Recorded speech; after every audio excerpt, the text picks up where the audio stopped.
Hey guys and gals, I thought I would test for spark on this motor I have sitting on the floor.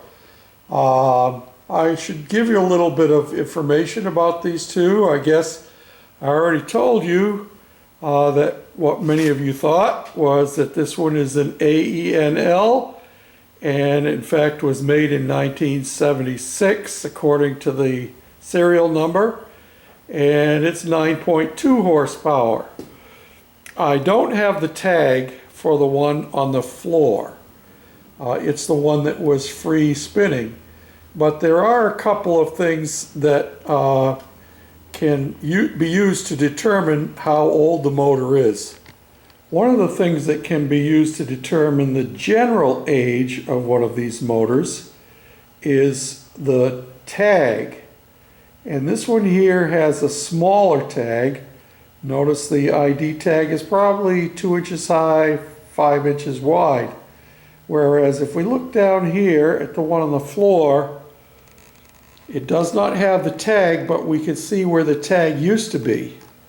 And you see the rivets up on the top go almost all the way to the top of that piece of sheet metal, and then go down that way. It's about 5 inches square, which lets us know that this is an older motor because the older motors had the larger tag.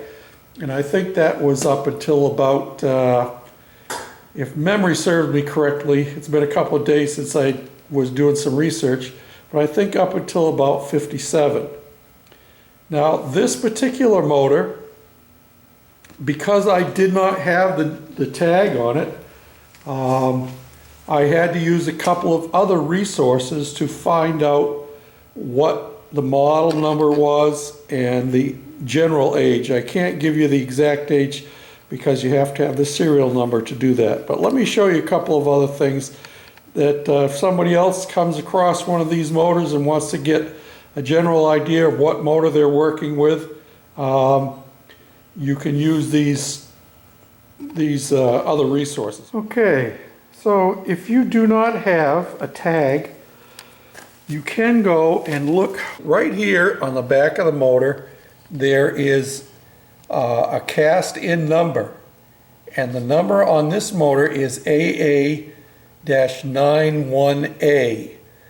I haven't figured out what the little Y under there is, or what the BC is. It's possible that this was made in Canada. BC would stand for British Columbia. I don't know. But the AA-91A is for the AEN model.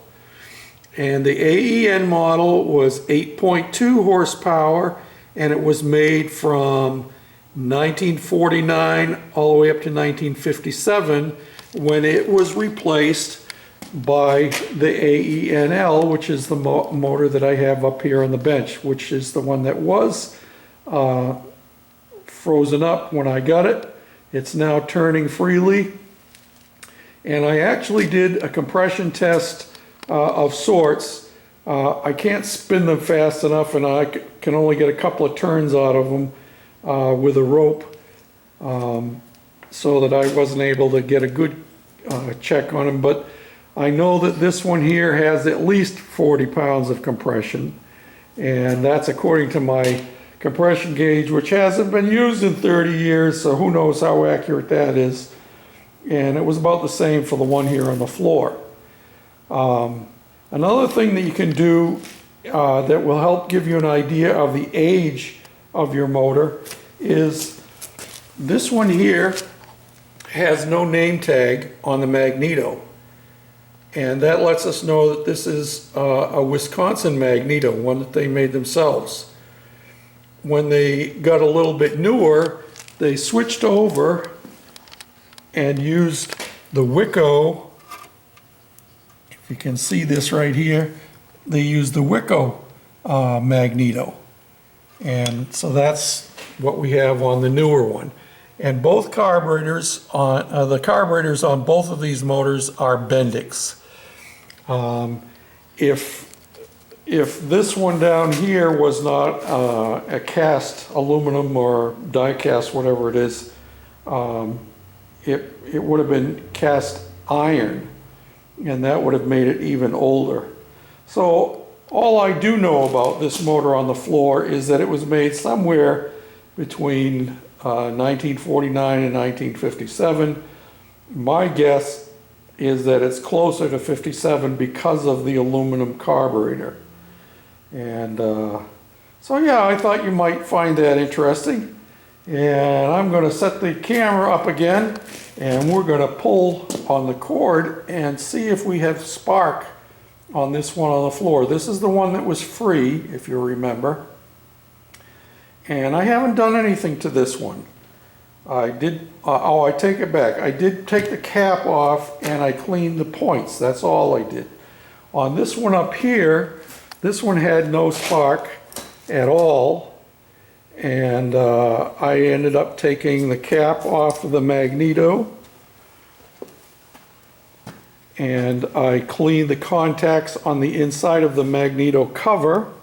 It's the same thing as a distributor cover, distributor cap. I cleaned the contact that goes against this.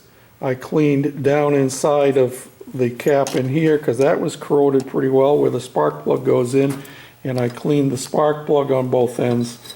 And after doing that and then cleaning the points and checking the gap on them, which they were pretty good, I put it all back together and I yanked it over a couple of times and I still didn't have spark.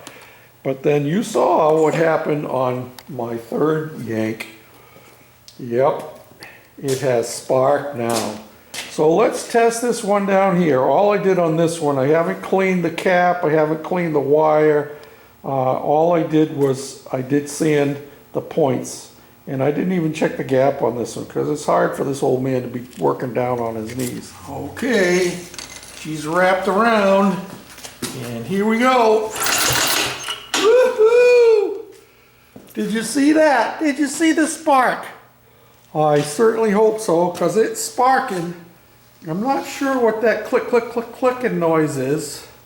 But we'll find out. This one, this motor here did have a stuck valve in it. The intake valve, which is right underneath the spark plug. And it was stuck open. And I've been spraying PB Blaster in both of these motors to get them loosened up and lubricated a little bit. And after letting that soak in there a couple of days, I took a screwdriver on the top of the valve and just tapped it with my hand, no hammers, just with my hand, and it went down, and I cranked the motor over and it came back up and kept cranking it, but it didn't go down again. So I had to do that several times, letting the valve come up and then squirt more penetrating oil in and then tap it down with my screwdriver by hand, not with a hammer, and until it loosened up, and now it's going up and down just like it should, all by itself. So my next chore, really, I suppose, if I was really wanting to do it, suppose I could squirt a little starting fluid down the air cleaner and give it a yank and see if it would start. Both carburetors need to be pulled apart and cleaned out. Okay, you talked me right into it. I'll be right back. Okay, here we go, because you asked for it. I ain't guaranteeing nothing. Let me see. I'll open the, I'm going to close the choke. I have no idea what the throttle is like. It has no throttle control other than the governor, so it just has automatic. And it's got a little bit of stuff down in there. Let's see what happens.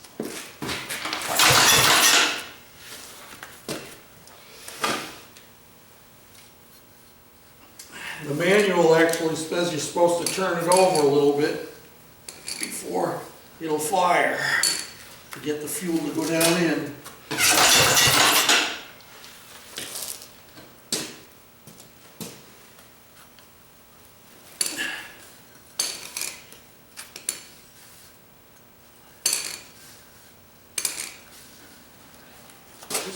pop. It's not even the right spark plug, actually.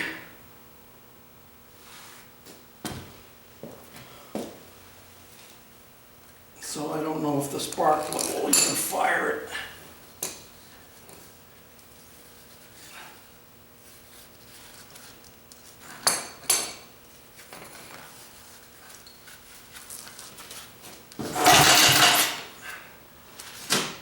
Yeah, I guess we ain't gonna try that anymore. Whew. I'll need some help to have somebody hold that motor so it doesn't move when I yank on the cord. But they'll go, I have no doubt in my mind, and I'm not even gonna try and start the one up on the bench because it would start bouncing around and I'd have nothing to control it with. So anyway, that's where we're at on our motors. Both of them have spark. Both of them have at least some compression. Don't know how much exactly. Thanks for watching. Bye now.